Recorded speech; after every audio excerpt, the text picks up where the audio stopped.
আসসালামু আলাইকুম। আশা করি সকলেই ভালো আছেন। আজ আমরা ফাতরাতুল ওহী সম্পর্কে জানব। ফাতরাতুল ওহী হলো সেই সময় যখন হযরত মুহাম্মদ সাল্লাল্লাহু আলাইহি ওয়াসাল্লামের নিকট আল্লাহর পক্ষ থেকে ওহী নাজিল সাময়িক বন্ধ ছিল। এই সময় রাসূলুল্লাহ সাল্লাল্লাহু আলাইহি ওয়াসাল্লামের নিকট ফেরেশতা জিবরাইল আলাইহিস সালাম সকল প্রকার যোগাযোগ বন্ধ করে দিয়েছিলেন। এতে রাসূলুল্লাহ সাল্লাল্লাহু আলাইহি ওয়াসাল্লাম খুব মনোকষ্টে ভুগেছিলেন। তিনি আল্লাহর সাথে যোগাযোগ বিচ্ছিন্ন হয়ে একেবারে পাগল প্রায় হয়ে যান। নিজে কোনো পাপ করেছেন কিনা তা নিয়ে অনুশোচনায় ভুগতে থাকেন। এই ভিডিও থেকে আমরা জানার চেষ্টা করব ফাতরাতুল ওহী সম্পর্কে। তার আগে রাসূলুল্লাহ সাল্লাল্লাহু আলাইহি ওয়াসাল্লামের নিকট প্রথম ওহী প্রাপ্তির কিছু ঘটনা সম্পর্কে জেনে নেই।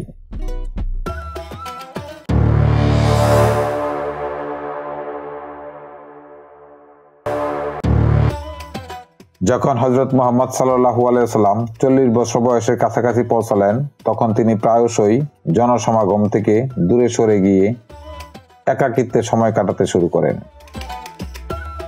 এই অবস্থা প্রায় 1 থেকে 2 বছর ধরে চলতে থাকে। মুহাম্মদ সাল্লাল্লাহু আলাইহি ওয়াসাল্লাম মক্কা থেকে প্রায় 5 কিলোমিটার দূরে নূর পর্বতের হেরা গুহায় কয়েক সপ্তাহ ধরে একা ধ্যানে মগ্ন থাকেন। 610 খ্রিস্টাব্দে রমজান মাসের এক রাতে তিনি হেরা গুহায় চাদর জড়িয়ে ধ্যানে মগ্ন ছিলেন। এমন সময় অদ্ভুত ধরনের এক লোক আগমন করলেন। মুহাম্মদের কাছে এগিয়ে এসে বললেন, পড়ো। কিন্তু মুহাম্মদ নিজে যে নিরক্ষর তা স্বীকার করে বললেন তিনি পড়তে জানেন না।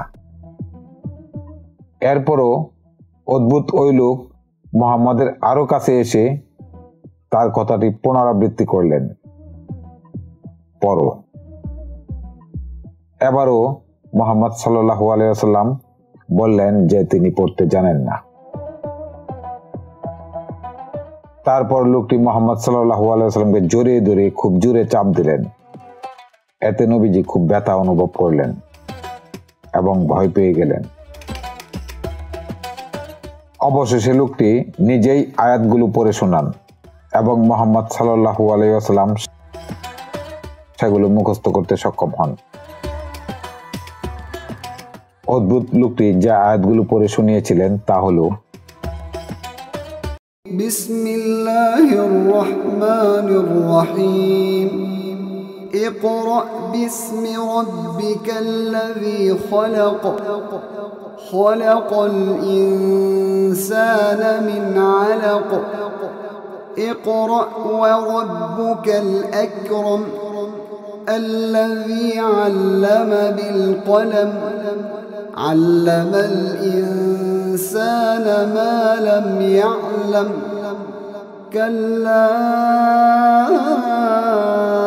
إن الإنسان ليطغى أن رآه استغنى إن إلى ربك الرجعى أرأيت الذي ينهى عبدا إذا صلى أرأيت إن كان على الهدى أو أمر بالتقوى أرأيت إن كذب وتولى। পাঠ করুন আপনার প্রতিপালকের নামে যিনি সৃষ্টি করেছেন মানুষকে জমাট বাঁধা রক্তপিণ্ড হতে। পাঠ করুন আর আপনার রব মহামহিমান্বিত, যিনি কলমের সাহায্যে শিক্ষা দিয়েছেন। তিনি মানুষকে তা শিক্ষা দিয়েছেন যা সে জানত না। সূরা আলাক আয়াত 1 থেকে 5।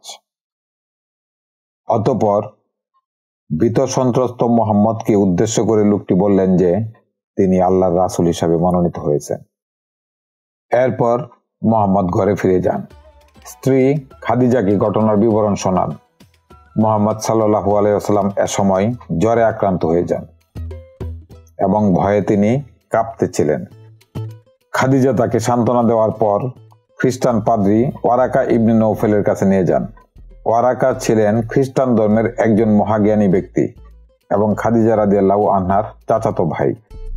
ওয়ারাকা মুহাম্মদকে সান্ত্বনা দেন এবং পূর্ববর্তী রাসূলগণের ওহী প্রাপ্তির ঘটনা পর্যালোচনা করে জানান যে অদ্ভুত লোকটি আর কেউ নন, তিনি ফেরেশতা হযরত জিবরাইল আলাইহিস সালাম, যার কাজই হলো নবী রাসূলের নিকট ঈশ্বরের বাণী পৌঁছে দেওয়া। তিনি মুহাম্মদকে শেষ নবী হিসাবে ঘোষণা করেন। প্রথম ওহী প্রাপ্তির পর হযরত মুহাম্মদ সাল্লাল্লাহু আলাইহি ওয়াসাল্লাম দীর্ঘ সময় ধরে কোনো নতুন ওহী বা বাণী লাভ করছিলেন না।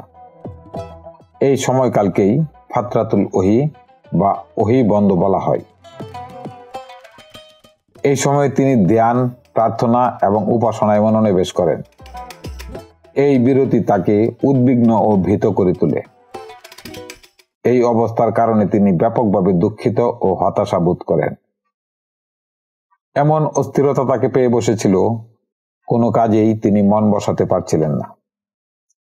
কিছুদিন পর হঠাৎ জিবরাইল আলাইহিস সালাম রাসূল সাল্লাল্লাহু আলাইহি ওয়াসাল্লামের কাছে উপস্থিত হন এবং তিনি আল্লাহর পক্ষ থেকে মানুষকে সত্যের দিকে আহ্বান জানানোর নির্দেশ প্রদান করেন।